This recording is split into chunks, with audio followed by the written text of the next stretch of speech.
Assalamualaikum warahmatullahi wabarakatuh. Sampah merupakan material sisa yang tidak diinginkan setelah berakhirnya suatu proses. Sampah didefinisikan oleh manusia menurut derajat keterpakaiannya. Dalam proses-proses alam sebenarnya tidak ada konsep sampah. Yang ada hanya produk-produk yang dihasilkan setelah dan selama proses alam tersebut berlangsung.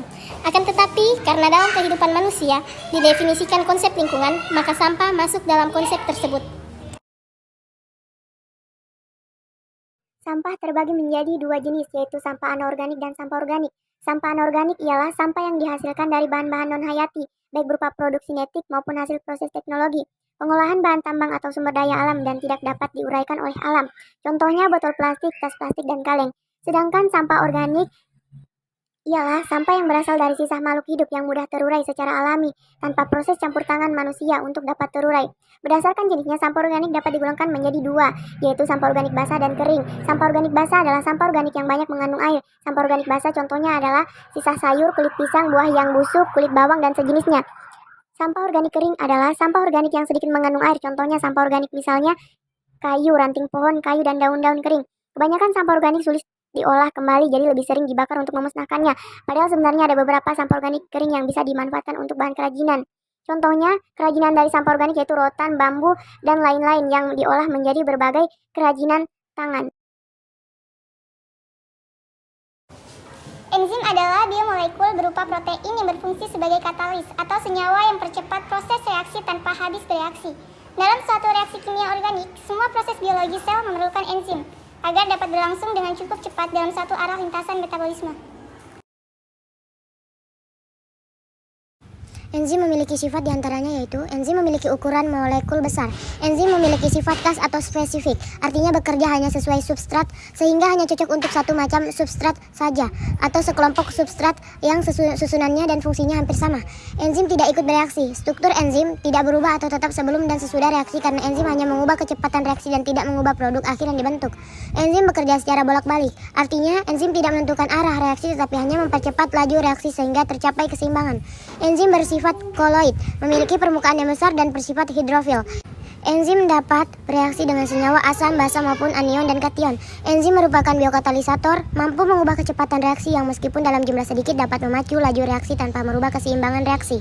Enzim sangat peka terhadap faktor-faktor yang menyebabkan denaturasi protein, misalnya suhu dan pH. Suhu optimum untuk enzim bekerja adalah 30 derajat Celcius. Suhu minimumnya 0 derajat Celcius dan suhu maksimum 40 derajat Celcius. Aktivitas enzim dapat dipacu dengan adanya logam seperti air dan vitamin. Aktivitas enzim dapat dihambat dengan adanya logam berat.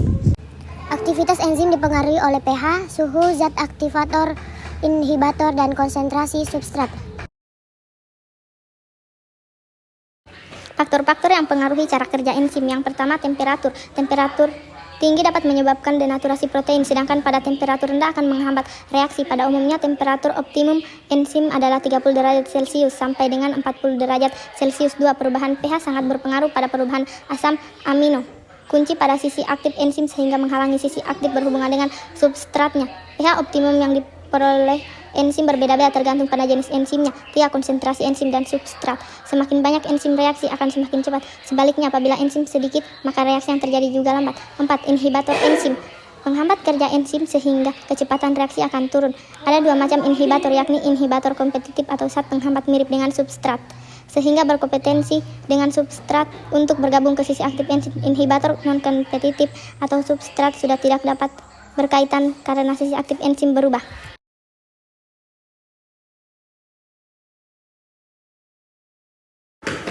Mekanisme cara kerja enzim. Yang pertama, menciptakan lingkungan dengan transisi terstabilisasi untuk menurunkan energi aktivasi.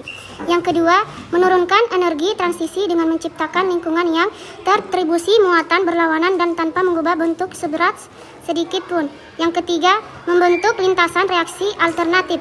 Yang terakhir, mengiring substrat pada orientasi yang tepat untuk bereaksi dengan cara menurunkan perubahan entropi reaksi.